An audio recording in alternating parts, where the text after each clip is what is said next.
वो रात मुझे अभी भी याद है। शाम के 7-8 बज रहे थे।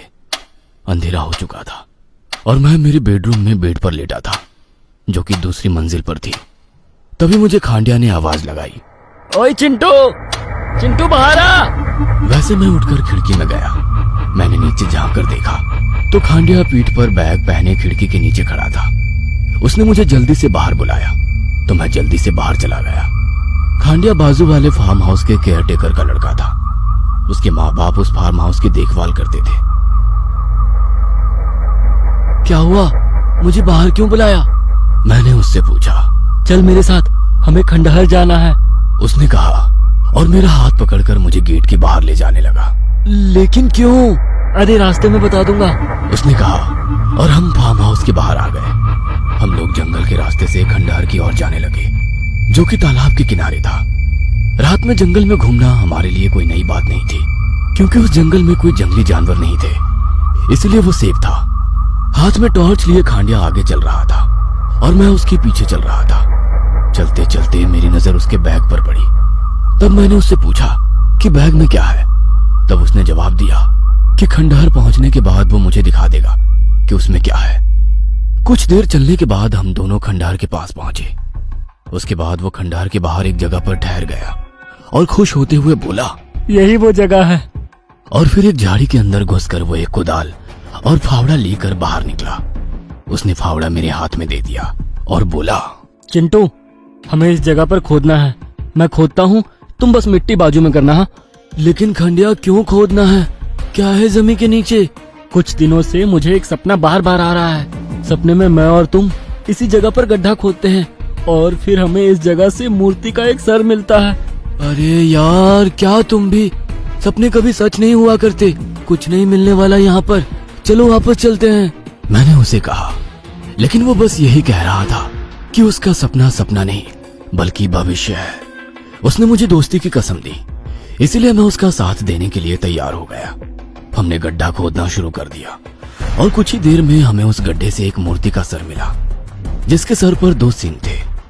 उसकी आंखें बड़ी थी और मुंह खुला हुआ था। उसके जानवर जैसे लंबे दांत थे। मुझे समझने में ज्यादा देर नहीं लगी कि वो सर एक राक्षस की मूर्ति का है।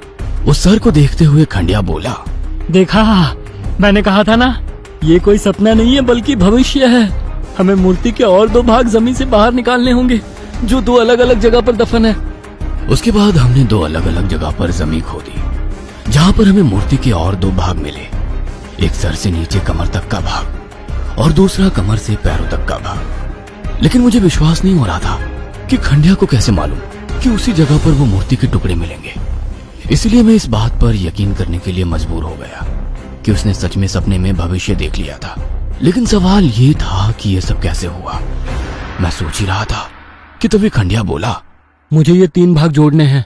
हम इसे खंडहर में लेकर जाएंगे और वहीं इसको जोड़ेंगे। लेकिन तुम्हें ये भाग क्यों जोड़ने हैं? मैंने उसे पूछा। तब वो बोला, वो मूर्ति जोड़ने के बाद बताऊंगा। हमने वो भाग खंडहर में ले जाकर एक के ऊपर एक रखकर उन्हें सीमेंट की मदद से जोड़ दिया। उसके बाद खंडिया ने अपनी बैग से रात में खिलने वाले फूलों का हार निकाला और उस मूर्ति को पहना दिया। उसके बाद उसने राख निकाली और उस मूर्ति के माथे पर लगाई। खंडिया, ये तुम क्या कर रहे हो? अरे दिख नहीं रहा है, मैं इसकी पूजा कर रहा हूँ। लेकिन ये तो राक्षस है और पूजा तो सिर्फ भगवान की होती है। मेरी एक इच्छा भगवान पूरी नहीं कर रहे हैं, इसीलिए मैं इस खंड राक्षस की पूजा कर रहा हूँ, जो जरूर मेरी इच्छा पूरी करेगा। ऐसा कहते हुए उसने बैग में से एक छुरी निकाली और फिर उसमें से उसका पालतू खरगोश बाहर निकाला, जिसका नाम गुड्डू था। वो गुड्डू को हाथ में उठाकर मूर्ति के सामने खड़ा हो गया और फिर उसे हवा में उठाकर बोला, मालिक, ये मेरा गुड्डू मुझे बहुत प्यारा है, लेकिन सिर्फ आपके लिए मैं इसकी बलि चढ़ा रहा हूँ। बदले में आप मेरी वो इच्छा पूरी कर दो। इसका मतलब खंडिया गुड्डू की बलि चढ़ाने वाला था। मैं खंडिया को गुड्डू की बलि चढ़ाने नहीं दे सकता था, इसलिए मैंने उसे रोकने की कोशिश की, लेकिन उसने मुझे धक्का दे दिया और मैं दीवार से जा टकराया और नीचे गिर गया। तभी खंडिया बोला, मालिक, बलि स्वीकार कीजिए। और उसने छुरी से गुड्डू का गला काटा। उसके गले से खून की पिचकारियां निकलने लगी और खंडिया का चेहरा खून से भर गया। खरगोश उसके हाथ में तड़प रहा था। लेकिन खंडिया ने उसके शरीर से निकल रही खून की पिचकारियां उस राक्षस के मुंह के अंदर लगाना शुरू कर दिया। उसके बाद उसने खरगोश के टुकड़े टुकड़े कर दिए और मूर्ति के चारों ओर बिखेर दिए। उसके बाद उसने उस मूर्ति को झुककर प्रणाम किया और मेरी तरफ आया। चिंटू, तुझे लगे तो नहीं?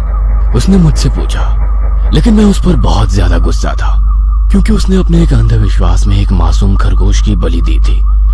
मैंने उसके सवाल का कोई भी जवाब नहीं दिया और मुंह फुलाकर मैं फार्म हाउस की तरफ चल पड़ा।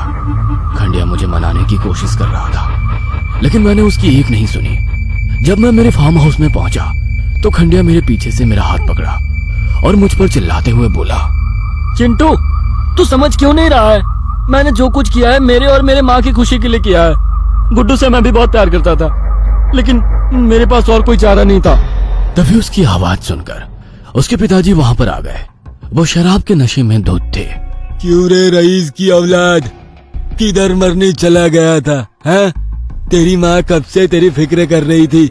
वो नशे में झोलते हुए बोले, माँ फिक्र कर रही थी तो आपकी क्यों जान निकली जा रही थी? रोज की तरह हमारे पैसे से दारू पीकर सो जाते। बदतमीज, बाप को ज्ञान देता है।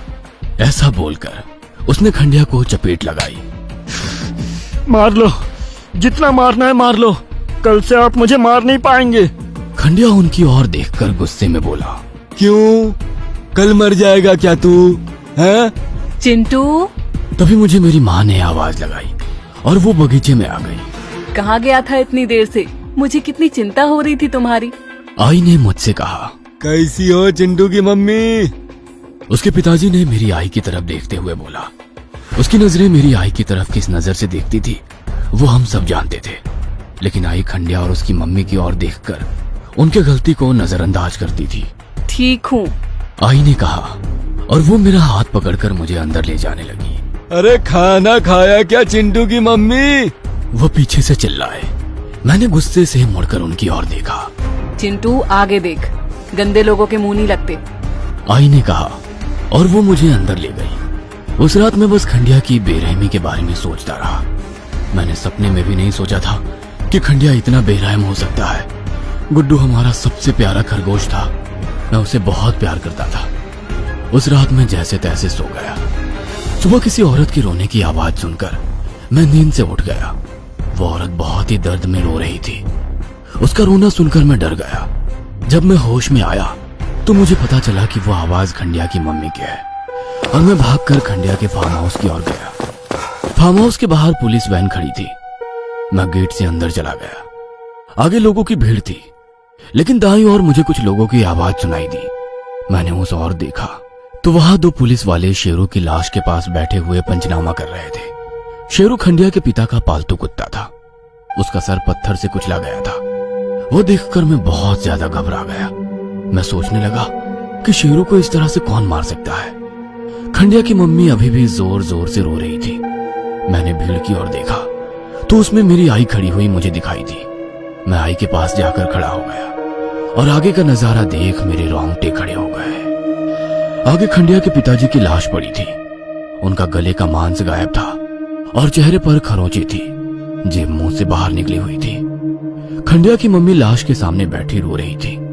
खंडिया लाश से दूर बस अपने पिताजी की लाश को घूर रहा था, लेकिन उसके चेहरे पर अपने बाप को खोने का कोई गम दिखाई नहीं दे रहा था। क्या है खंडिया के पिता के मौत का राज?